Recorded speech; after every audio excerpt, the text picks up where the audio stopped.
You know, when you talk about adoption, sometimes it's kind of a really touchy subject to a lot of people, especially those that are involved in, adopting. You know, you've got an adoption parents that are adopting someone; they're very happy. But then you have the ones that are giving up a child for adoption, and it's a very, very stressful and traumatic thing for them. Well, we brought in again from Acorn Adoption, Danita Holiday. How are you? I'm great. Good to see be you. Here. Well, it's good to have you here, and it can be a stressful time. I mean, looking at it from both sides.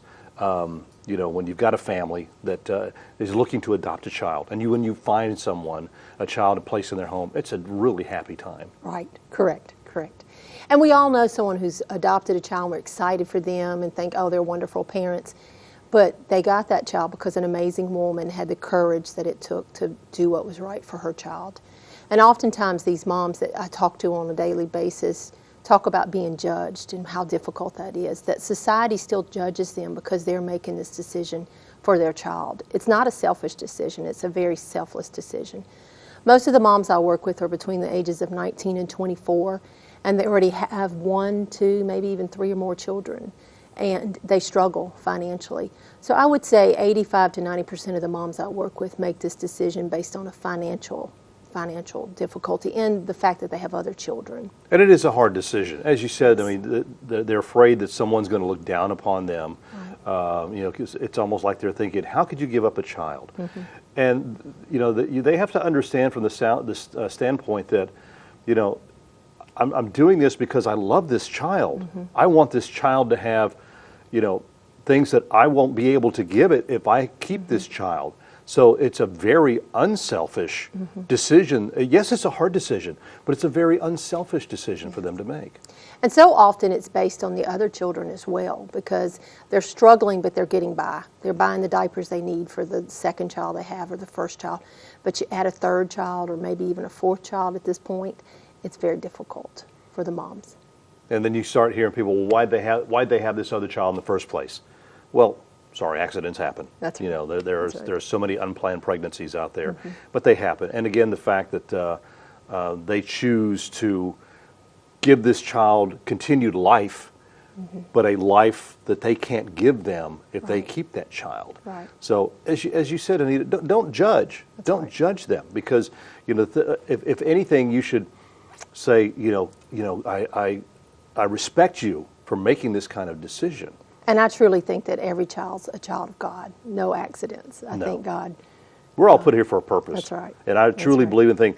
Put here for a purpose. Things happen for a reason. Even our everyday, the path that you take in your life is laid out, has already been laid out, and to where it ends and everything. And it's just, you have to make the best of it. Right. And teaching that child at a young age, placing them in a home at a young age that's going to be,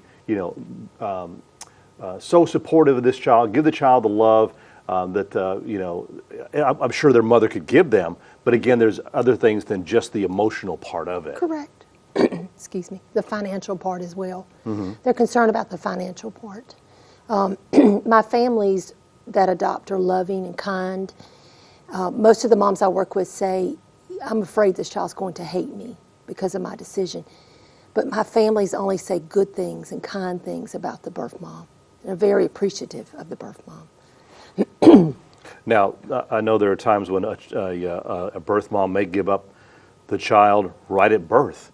Correct. But then there are times when the child may be a couple of years old, and that's got to be a tougher decision. It is. You've had that child for 2 years, a couple of years, you've grown close to this child, the love is there, but it's, we were talking about someone, and we won't go into details about it, but that was in that situation. Correct. And they just got to the point where I can't, I can't take care of them, give them the care that they need.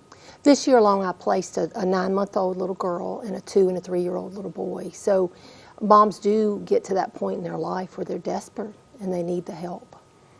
Now, if somebody wants some information, let's look at both sides of this now. You've got a family that's looking for, they can't have their own children. Right. And they're looking for, wanting to adopt. What do they do as far as getting in touch with you at Acorn Adoption? The first thing is that, Yeah, that's all right. You got they got that little frog thing going on there. It's the change of weather. It's the season. But what's the first thing they do? The first thing we do is to contact me. We need to do a home study, background checks, child abuse clearances, FBI clearances, medical clearances. There's a lot that goes into a home study, and that is reassuring to the birth moms as well, to know that their child is not being placed with just anybody. Right. So you want to make sure that they get into a good, safe home. Right. And how long can that usually take to do something like that? It takes several months to start the process and finish all the necessary paperwork. But we have to make sure the family's financially stable as well. Right. So, okay, so let's look at the other side. Dealing with mom or whatever, got a new child or whatever. What do they do? I mean, if they finally make that decision, I can't take care of this child, or they're about to give birth to a child, knowing ahead of time they can't take care of this child, what do they need to do? Most of the birth moms call me about 7 months of pregnancy. Again, some call me when the child's already 9 months old or 2 months old or 10 months old. Right. It's never too late. At any point that a mom wants to reach out to me, it's okay. We're available 24 hours a day.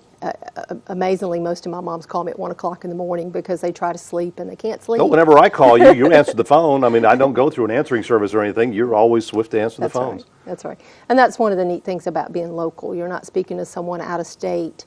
I often drive moms for doctor's appointments, and I'll babysit their other children while they're in for their appointment. I'll sit in the lobby with the children. We color or do whatever, play.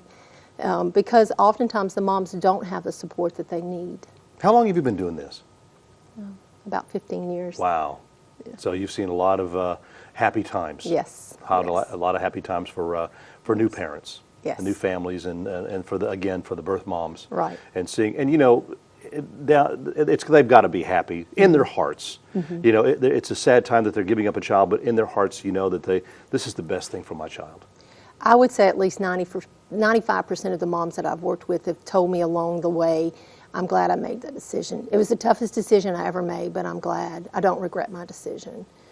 They get pictures and letters and updates. So there is still some contact to an extent. Yes, there is. And it depends on the birth mom how open they want to be. We have families that are open to regular visits after the baby's placed. We have families that are open to pictures and letters and social media and those types of contacts as well. Well, it's a great thing that you're doing. Yeah, thank you so much. Nina, it's you. good to see you. Thank you. If you want some more information, the phone number is on your screen. Give her a call. If you have questions, whether you are looking to adopt or especially if you are a birth mother, give them a call at Acorn Adoption. They can help you.